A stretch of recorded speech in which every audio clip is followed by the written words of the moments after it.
Our discussion in Lecture 10 of the incorporation doctrine, by which issues concerning human rights have largely been monopolized by the federal courts, and the right of privacy, an esoteric idea found nowhere in the Constitution, maybe it should be, but it isn't, and which means judges are just simply making decisions based upon their own notions rather than the Constitution itself, leads us naturally into Lecture 11, where we speak about law and postmodernism, a living Constitution versus an enduring Constitution.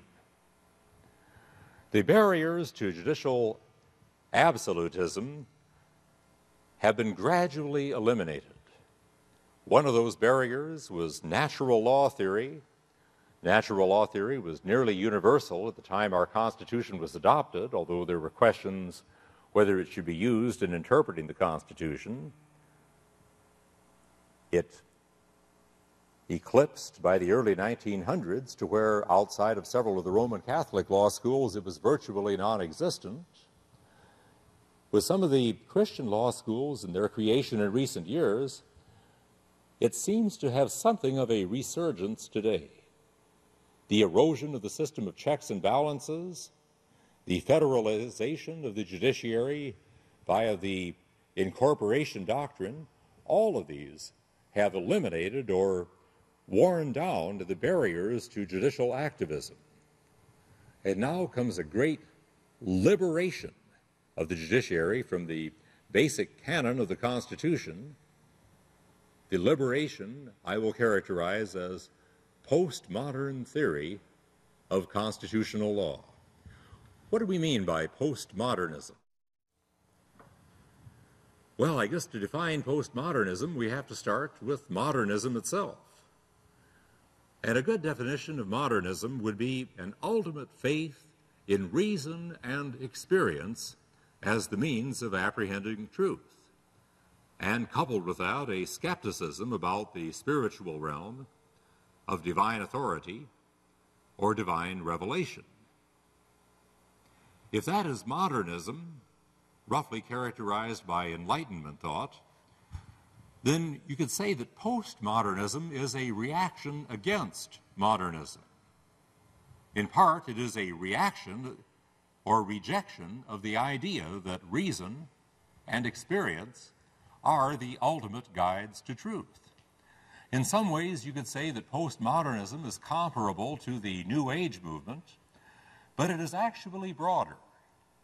Like the New Age movement, a central tenet would be that there is no such thing as objective truth. Truth, rather, is a subjective social construct, or that is, a creation of the mind, or a creation collectively of minds through society. And that logic itself is a construct of European Christian males used in order to suppress others. Language deconstruction, which is a phase of the postmodern movement, an important phase of it, stresses that words have no objective meaning and that the actual meaning of words must rest with the listener or the reader or the viewer. However, this very statement is presented as though it has intrinsic meaning. If someone says to you, words have no objective meaning, and I say, well, I believe what you just told me is you're going to give me $1,000, unless words have an intrinsic meaning, how can anybody say my interpretation of those words is wrong? 2 Timothy 3, verse 7, we read of men who are always learning and never able to come to the knowledge of the truth. And that certainly seems to apply to much of legal philosophy today. Well, what does postmodernism have to do with law? The postmodern legal theorist would say that law, like truth, like words, like logic, has no objective reality. Law is simply a social construct of the dominant classes to preserve their wealth and power and to repress others. Those who are guilty of using law in this way are whites, males, Christians, adults, the wealthy, and of course, lawyers, with the exception of the lawyers who are speaking at the time. And so the postmodern approach then is that law can and should be used by others, i.e. the oppressed, to take power and use it to advance their own goals and their own interests. The critical legal studies movement is one example of the idea that we need to take control of the legal process and openly acknowledge that we're using it to promote ends that we agree with. The critical race theory, simply applying the same principle but analyzing everything in terms of race, feminist legal theory, and many others. Seems like law, rather than being objective and applying to all, rather there are distinct meanings of law, distinct versions of law that each person seems to be able to apply to his own or her own interest group. Gary Solomon, a professor at the Notre Dame Law School, said, operating a legal system along lines of traditional American legal doctrine requires that people be rational beings who understand reality. In recent years, however, postmodernism has risen to the forefront of legal theory. According to these scholars, it is useless or senseless to talk about whether a law is right or wrong, or moral or immoral. Law is whatever the most powerful cultural group in society makes it. According to Peter Shank, postmodernism has emerged to become as dominant in legal theory as any paradigm in the past. Another authority says, aspects of postmodern philosophy have now thoroughly infiltrated academic legal analysis. Brooklyn Law School professor Gary Minda claims postmoderns have redefined the benchmark for evaluating the cogency of reasoning and the validity of the evidence. Dr. Jean Edward Veith, a Lutheran scholar, warns of the dangers of postmodernism. He says, if language has no meaning, there can be no perjury. And we might continue, if there is no right and wrong, there can be no moral failure. And if there is no truth, it is impossible to lie. And if all of the above is true, I would ask, how can a court ever be wrong, or how can a court ever be right? I believe we have, in effect today, a postmodern constitution, not because that is what is said, not because that is what the founders intended, but because that is the way it is interpreted today. The framers believed in fixed absolutes. The Christian majority believed in fixed absolutes as revealed in the Word of God. The minority, those who were not Orthodox Christians, likewise believed in fixed absolutes based upon reason. They believed that we follow the plain sense of the wording of the Constitution and let it speak for itself. And if there is a question as to how it is to be interpreted, then, as Jefferson said, we should carry ourselves back to the Founding Fathers and the interpretation they gave it. There is a transition from that view as we move into the 1800s, the Hegelian dialectic of truth consisting of thesis and antithesis, and then synthesis and the process of tension between them. Comte's emphasis on positivism, that the only truth that has any real meaning is that which we can learn through our senses, or the Darwinian view that truth and law, like it, is evolving, and everything is an evolving, changing process. All of this leads to this view that we know as legal positivism, a view that holds that there are no divine absolutes, or if there are, they are completely irrelevant to our legal system today. Law is man-made. Man himself makes law without any concern about whether it corresponds with any hypothetical law of God. As Clarence Darrow once said, justice flies no higher than the winged goddess at the top of the courthouse dome. Third, that because man is an evolving creature, law likewise evolves. And fourth, judges guide the evolution of law. The process of legal evolution is not determined by clergymen, not determined by auto mechanics, not determined by farmers or businessmen, not even by legislators. It is determined, rather, by judges. And case law is the appropriate way, then, to study law, because that is the real source of law itself. If judges guide the evolution of law and do it by writing decisions, if law actually consists of those decisions, if law exists in the mind of the judge, then the best way to study law in its original sources is to get to the mind of the judge, and we do that by reading the decisions that the judges have decided. In most law schools today, the study of treatises like Blackstone or Cook or Bracton or Story or Kent or others will be at a bare minimum. Even the reading of statutes will be at a minimum. The vast majority of what you do in studying law in most law schools today is reading case law, reading the decisions of justices and judges, because that, in their view, is what law actually consists of, and those judges are the actual sources of law. Well, all of that formula fits together if you accept the basic premises, which, however, I do not. At a time when there is a tension between natural law theory and legal positivism, a synthesis arose that we might call formalism. The term formalism is often used in legal treatises, and sometimes I read these and I see a word like that and I think there is a word that everybody in law except me must understand. Well, if you felt that way, you're not alone. Having a good legal dictionary sometimes is very helpful to help clear these matters up. Formalism is a belief that law consists of neutral principles that apply to all equally, without taking sides in the issue of whether positive law, the law enacted by the state, is the only important law, or whether something even more important than that is natural law or maybe biblical law.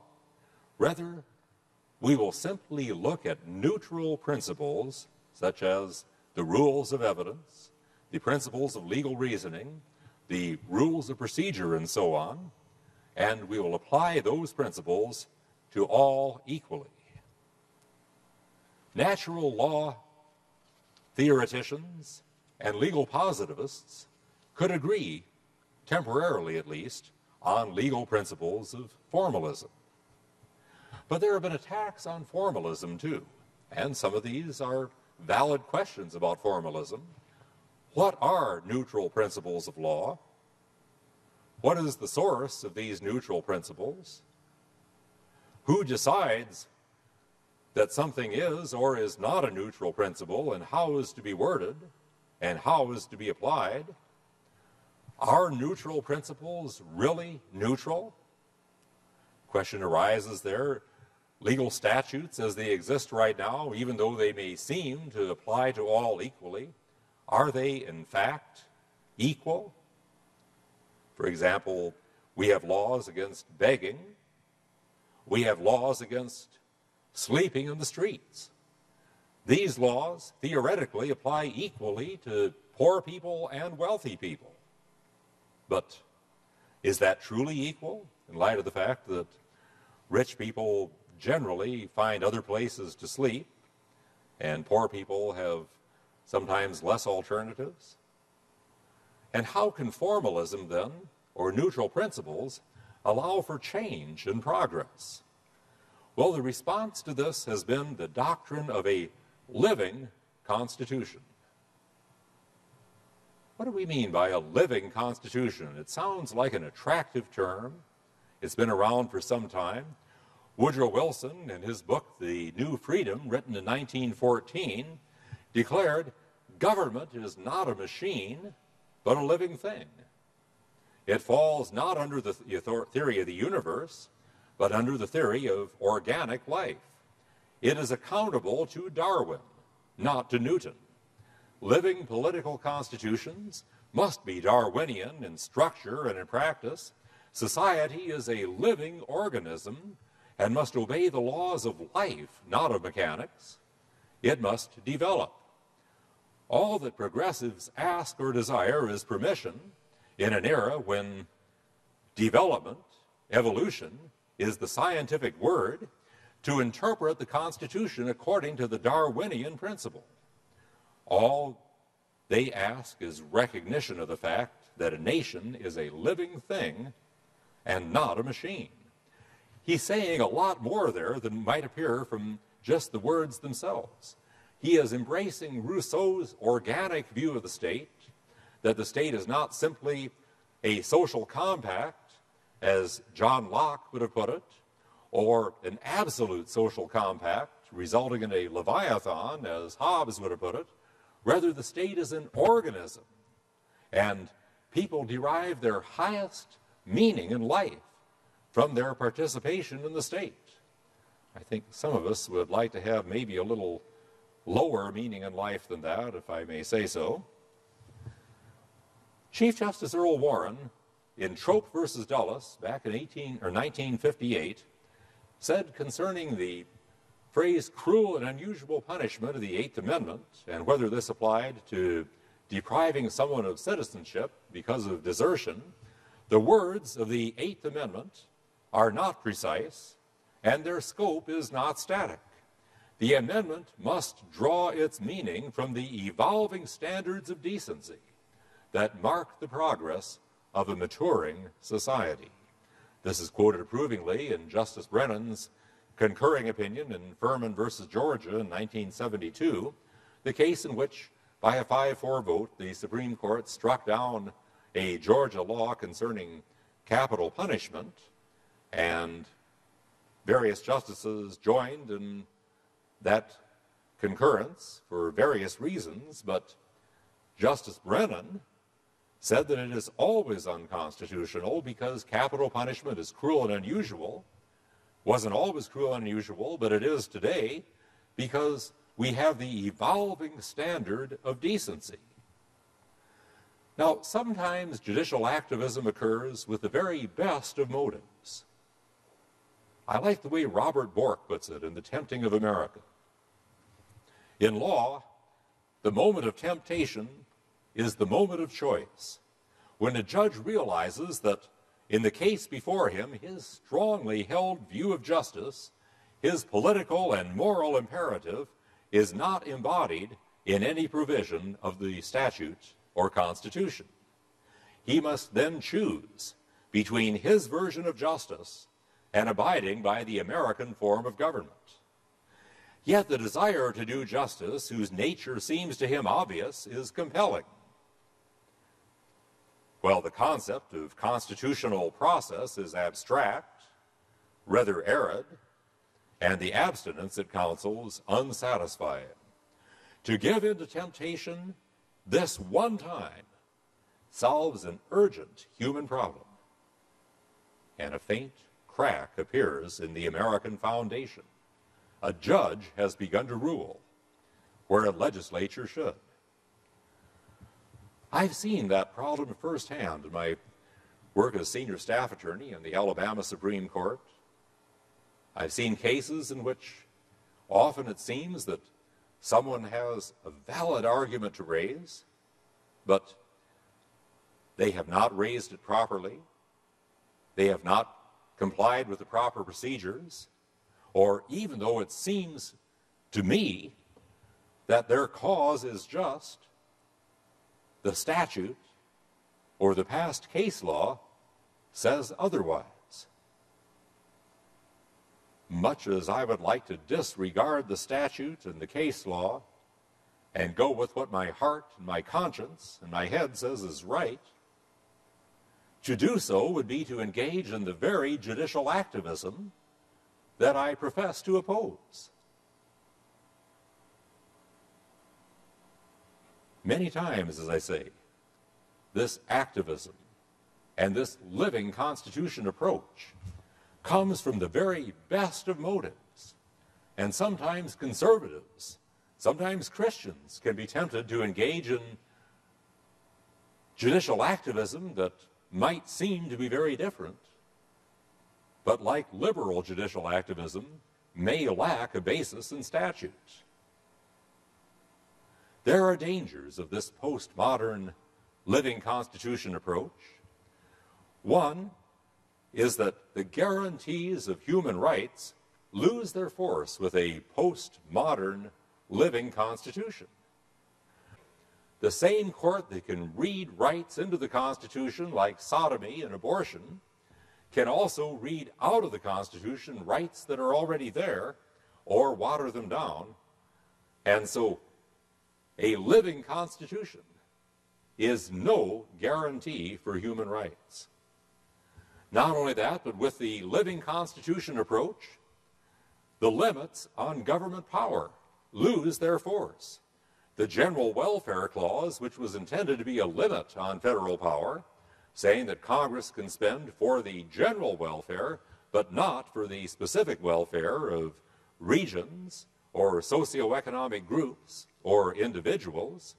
Gradually, this has been changed through Stewart Machine versus Davis and other cases where the court has said that really no man is an economic island, and a subsidy to one will in turn result in that person spending with others and thereby spread around and benefit society in general. And so for all practical purposes, you can look to the General Welfare Clause. Congress may spend for the general welfare, and you can strike the word general and just say Congress can spend for the welfare of whatsoever it pleases. Likewise, the Interstate Commerce Clause, where the court has originally said that Congress can regulate interstate commerce, but may not regulate intrastate commerce, that is, commerce within a state, or local production. Gradually, the court has moved away from that to say that Congress can regulate anything that substantially affects interstate commerce, and goes through esoteric reasoning to demonstrate that almost anything you can imagine, indirectly enough, has an effect on interstate commerce. The Necessary and Proper Clause, it seems like the courts have emphasized the word necessary and have said, in effect, that necessary merely means convenient. It doesn't mean indispensable. And the courts seem to have ignored the proper part of the Necessary and Proper Clause. So we're seeing the limitations on government power lose their force. The problem is, as Chancellor Kent observed in 1800, that if judges are not bound by the plain meaning of the Constitution, they are free to roam at large in the trackless fields of their own imagination. Another result of the postmodern living Constitution approach is that federal judicial decisions today are far different from what they were back in the 1800s. Their number has increased exponentially.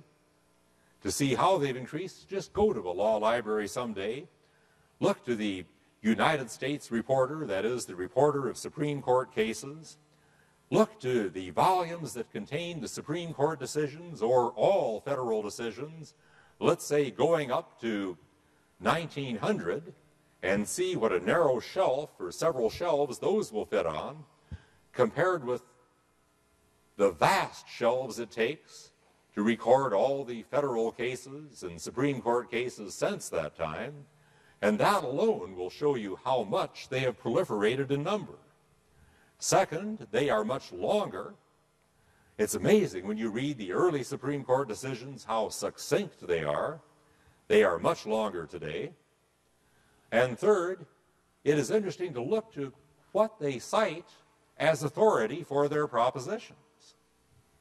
Early federal decisions would cite the United States Constitution, would cite statutes, would cite learned treatises like Blackstone and Cook and Bracton, and other such sources.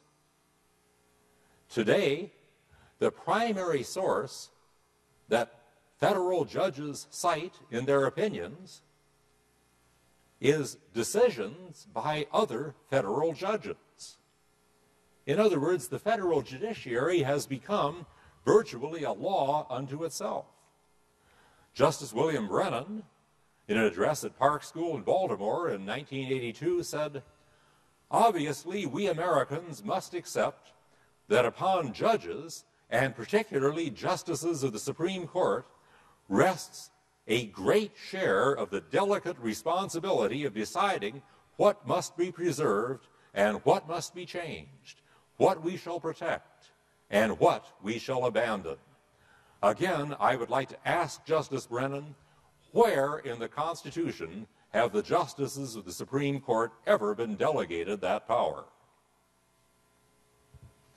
Justice William O. Douglas, in 1977, wrote, "The Due Process Clause," the clause that we've spoken of that is the ground for the incorporation doctrine, he simply said, "Due process, to use the vernacular, is the wild card that can be put to such use as the judges choose." Is that really what they meant by the Due Process Clause? That if there's something that a federal judge wants to strike down, but can't find any provision in the Constitution for striking it down, he just says it violates due process? That's the way it happens. Still, another result is that federal judges in their decisions today increasingly cite foreign law. Robert Bork, in his book, Coercing Virtue, the Worldwide Rule of Judges, puts it this way: the fever for internationalizing law through national judiciaries surfaced at the American Bar Association's annual meeting in 2000, which was held in, interestingly, now I did say the American Bar Association, but it's held in London. 4 American Supreme Court justices were present, but Anthony Kennedy bore the brunt of the attack on the court's alleged insularity. A prominent London barrister rose to accuse the United States Supreme Court of turning its back on the continent. Some of us thought we did that in 1776. Noting that the justices rarely cite the decisions of European courts. "Your system is quite certain it has nothing much to learn from us." Some Americans rose to promise that our courts would do better in the future. The dean of a major law school said that several justices have been active in moving the court to a more internationalist approach, which has begun to permeate the entire system. The mayor of Detroit was even more defensive. "We're not as parochial as one might think."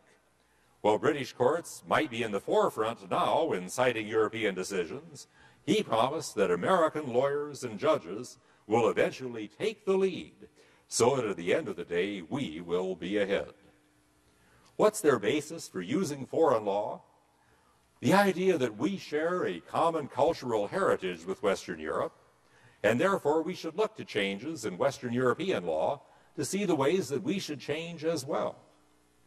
And the valid observation that our Declaration and our Constitution are based upon principles that were learned from other sources: England, France, Rome, Greece, and don't forget, Israel. But I would respond first that our framers made these principles part of our Constitution, which was approved by Congress and ratified by the states. Justices and judges do not have the power to make these changes on their own or adopt foreign principles without sanction of the United States Constitution itself. I would note also that federal judges are very selective about which foreign laws and decisions they cite. In the Lawrence versus Texas sodomy case, they cited approvingly the direction of some of the European nations toward accepting sodomy. I noted they didn't cite Saudi Arabia or some of the nations of the world that take a very, very different view of these things. They are very selective. And I would note, third, that we do share some common heritage with Europe, but also our forefathers came across the ocean to get away from Europe.